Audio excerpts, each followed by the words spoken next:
Hey, what happened? Nothing, yeah. നീ മനുവിനെ വിളിച്ചല്ലേ? മനുവിനെ വിളിക്കേണ്ടി വന്നതാണോ നിന്റെ പ്രശ്നം? മനുവിന്റെ മുമ്പിൽ ഞാൻ തോറ്റുപോകുന്നു എന്നുള്ളൊരു feeling. That's what's disturbing me so much. After all, he's my assistant. നീ എന്നോട് വഴക്കടിക്കില്ലെങ്കിൽ ഞാനൊരു കാര്യം പറയട്ടെ. സത്യത്തിൽ അയാൾ ചോദിച്ചാൽ എന്താ തെറ്റ്? ഒരു ബി ലെവൽ എംപ്ലോയി ആകാനുള്ള കഴിവ് മനുവിനില്ലേ? To be frank, yes. പക്ഷെ എനിക്ക് പ്രൊമോഷൻ ലഭിച്ചാൽ ഞാനായിട്ട് കൊടുക്കാനിരിക്കായിരുന്നു.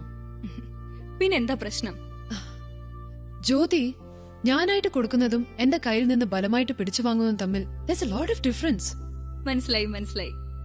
നീയായിട്ട് കൊടുക്കുമ്പോ കിട്ടേണ്ട നന്ദിയുടെയും ബഹുമാനത്തിന്റെയും സ്ഥാനത്ത് അവന്റെ മിടുക്കൊണ്ട് നേടിയെടുത്തിന്റെ അഹങ്കാരം കാണേണ്ടി വരുമ്പോഴുള്ള ബുദ്ധിമുട്ട്. Yeah, something like that. നീ ഈ സില്ലി കാര്യം ഓർത്ത് ടെൻഷൻ അടിക്കുന്നു. പക്ഷെ എന്റെ ടെൻഷൻ മുഴുവൻ നീ അവന്റെ കൂടെ അവന്റെ വീട്ടിലേക്ക് പോകുന്നില്ല. Don't worry, ജ്യോതി. ഞാൻ എന്നും തനിച്ചല്ലായിരുന്നോ? ഞാൻ ഇതുവരെ ഫേസ് ചെയ്ത എല്ലാ പ്രോബ്ലംസും കമ്പയർ ചെയ്യുമ്പം this is actually nothing. നാളെ എപ്പോഴാവും വരുന്നേ? നാളെ രാവിലെ വരാൻ പറഞ്ഞിരിക്കുന്നത്. ഇത് നടക്കേണ്ടത് അവളുടെ ആവശ്യം. അതുകൊണ്ട് കാണുമ്പോൾ തന്നെ ചാടി എന്നിട്ട് ബഹുമാനിക്കാനൊന്നും നിൽക്കണ്ട. നമ്മൾ ആണുങ്ങളാണ്, നമ്മുടെ ഒരു പിടുത്തം വേണം. Good morning. Okay. I've accepted your demand. മനുവിനെ ഒരു ബി ലെവൽ എംപ്ലോയി ആക്കാനുള്ള റെക്കമെൻഡേഷൻ ലെറ്റർ ഞാൻ നാളെ തന്നെ അയക്കും. ഇനി അങ്ങോട്ടുള്ള കാര്യങ്ങൾക്ക് ശരിക്കും ക്ലാരിറ്റി വേണം, എന്നിട്ട് മുന്നോട്ട് നീങ്ങിയാൽ മതി. ഓക്കെ?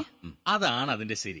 പിന്നീട് രണ്ടുപേർക്കും മാറ്റി പറയാൻ സാധിക്കില്ലല്ലോ. സാക്ഷികളായിട്ട് ഞാനും ജ്യോതി ചേച്ചിയോ? അല്ല, അനിയത്തി, മാഡം.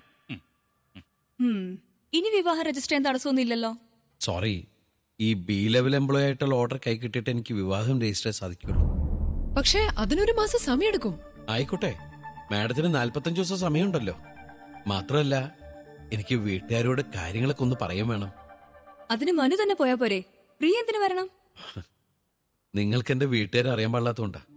അച്ഛനും അമ്മയും മുത്തശ്ശി അടങ്ങുന്ന ഒരു കൊച്ചു കുടുംബം ഞങ്ങളുടേത്. അവരൊക്കെ പഴയ ആൾക്കാരാ.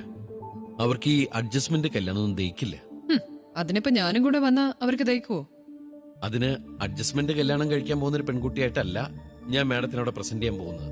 പിന്നെ എന്റെ ഭാര്യയായിട്ട്. കെട്ടാൻ പോകുന്നു എന്ന് പറഞ്ഞാ ചിലപ്പോ അവര് വീട്ടിൽ പോലും കേട്ടില്ല.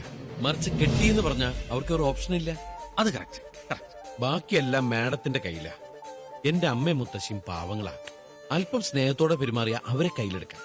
അവര് പറഞ്ഞ അച്ഛൻ എതിർക്കില്ല. പിന്നെ എന്ത് എൻക്വയറി വന്നാലും നമ്മൾ സേഫാണ്. നിനക്ക് ഇത്രയും ബുദ്ധി ഉണ്ടെന്ന് ഞാൻ വിചാരിച്ചില്ല കേട്ടോ. അവർക്കൊക്കെ പ്രിയ ഇഷ്ടപ്പെട്ടു കഴിഞ്ഞാ പിന്നെ അവര് ഡിവോഴ്സിന് സമ്മതിക്കോ? എന്റെയും മാഡത്തിന്റെയും കാര്യം കഴിഞ്ഞാ പിറ്റേ ദിവസം ഡൈവോഴ്സ്. കുറച്ചുനാൾ അവരറിയാണ്ട് കൊണ്ടുപോവാം. പിന്നെ ഞാൻ അവരെ മയത്തി പറഞ്ഞ ശരിയാക്കിക്കോളാം. ആ കാര്യം ഓർത്ത് നീ വിഷമിക്കണ്ട. മകന്റെ ഭാര്യയ്ക്ക് പരപുരുഷ ബന്ധം ഉണ്ടെന്ന് പറഞ്ഞാൽ ഏതച്ഛനമ്മമാരും ഡൈവോഴ്സിന് സമ്മതിക്കും. അല്ലേ മാഡം? എപ്പോഴാ പോണ്ടേ? എത്രയും വേഗം പറ്റുകയാണെങ്കിൽ നാളെ തന്നെ. ശരി, എന്നാ പിന്നെ നമ്മുടെ ട്രാവൽ ഏജന്റിനെ വിളിച്ച് കൊച്ചിയിലേക്ക് 2 ഫ്ലൈറ്റ് ടിക്കറ്റ്സ് ബുക്ക് ചെയ്തോളൂ. നമ്മള് ഫ്ലൈറ്റിനല്ല പോകുന്നത്, നമ്മൾ ട്രെയിനിനാണ് പോകുന്നത്. ഹലോ, ഞാൻ എങ്ങനെ പോകുന്നതെന്ന് ഞാനാ തീരുമാനിക്കുന്നത്. നോ, ഇനി അങ്ങോട്ട് കുറച്ചു ദിവസത്തേക്ക് ഞാനാണ് കാര്യങ്ങൾ തീരുമാനിക്കുന്നത്. എന്താ മനു ഇത്? യാത്ര തുടങ്ങുന്നതിന് മുമ്പ് തന്നെ വഴക്ക് തുടങ്ങിയ ഇതൊന്നും ശരിയാവില്ല. ഈ സ്വഭാവമായിട്ടാണ് അങ്ങോട്ട് ചെല്ലുന്നെങ്കിൽ എങ്ങനെ എന്റെ അമ്മയ്ക്ക് മാഡത്തിന് ഇഷ്ടാവുക? ഈ നിമിഷം മുതൽ മാഡം എന്റെ ബോസല്ല, എന്റെ ഭാര്യയാണ്.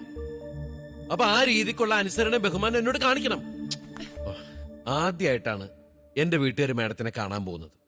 അതുകൊണ്ട് മാഡം ഒരു സാരി ഉടുത്തിട്ടായിരിക്കണം അവരുടെ മുമ്പിൽ ചെല്ലേണ്ടത്. സാരി? എന്റെ കയ്യില് സാരി ഒന്നുമില്ല. ഞാൻ ഇന്നേ വരെ സാരി ഉടുത്തിട്ടുമില്ല. അതിനെന്താ, ഇന്നൊരെണ്ണം വാങ്ങണം. പിന്നെ വളരെ സൂക്ഷിച്ചു വേണം ഇനി മുന്നോട്ട് പോവാൻ. നമുക്ക് ചുറ്റും നുണകളുടെ ഒരു വലിയ വേലി തീർത്തുകൊണ്ടാണ് നമ്മുടെ യാത്ര. ആ വേലി വയ്യാവേലി ആവാതിരുന്നാ മതി.